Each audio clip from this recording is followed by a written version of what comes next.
Hi, I'm Riza Fazal, co-lead of our Humanitarian Practice at Open Capital Advisors.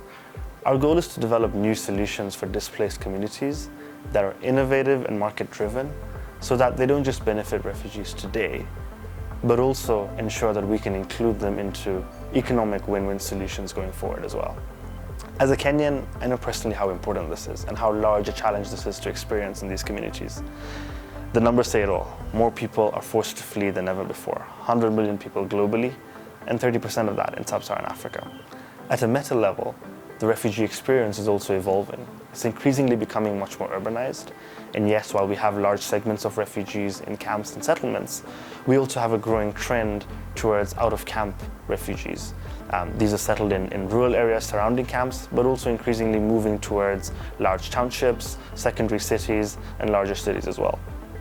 The refugee experience is also increasingly longer, right? We're thinking about refugees fleeing from their homes for more than 2 decades.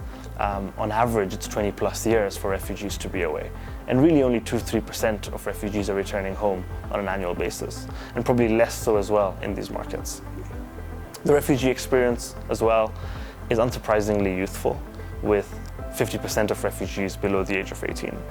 On the flip side, we face a funding gap. Traditional donor funding and aid solutions simply aren't able to keep up, with only 50 to 60% of refugee funding needs on an annual basis that are met. And to be honest, this shortfall is likely to continue to increase, with governments increasingly looking more inward in the current environment. So aid can't keep up, but nor does it have to. Refugees bring many diverse talents and are interested and able to work. When paired with the right sort of financing and opportunities, refugees can participate in and develop new markets and value. And that really was our big aha moment for us at Open Capital. Our mission is advancing African economies, and we have 12 plus years of local, on-the-ground, deep expertise working with these local markets and industries, helping them scale and helping them serve the hard to reach, often in challenging economic environments. And to be honest, none of that is that different from refugee settings. We just were biased by stereotypes of refugees that many of us have. I remember one of our first projects that centered around refugees. This was in northern Uganda, where we were supporting a small agri-processor to strengthen their business and supply chain model to achieve scale and access bigger markets. It was an incredible experience seeing what potential existed in these communities. We were able to increase sales and therefore supply from the farmers in these refugee hosting communities, which has led to increased incomes and more sustainable market-driven livelihoods for them.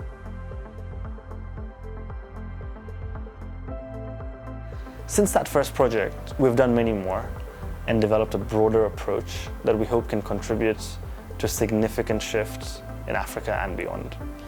We want to build holistic and more refugee-inclusive ecosystems by creating multiple market integration pathways and win-win partnerships for refugees. We want to catalyze activity by doing refugee lens investment strategies, assessments, and theses for investors and other stakeholders, as well as design and pilot innovative blended finance facilities and important market linkage solutions. Second, we want to implement. Think of large, multi-year refugee livelihood programs in urban areas, as well as camp settings like Kakuma and Dadaab and Nakivale, Isinjiro, and many others. We also want to be an entrepreneur and take initiatives ourselves to build market systems. And we've co-created an ecosystem builder to serve as a blueprint for advancing refugee-focused businesses and communities.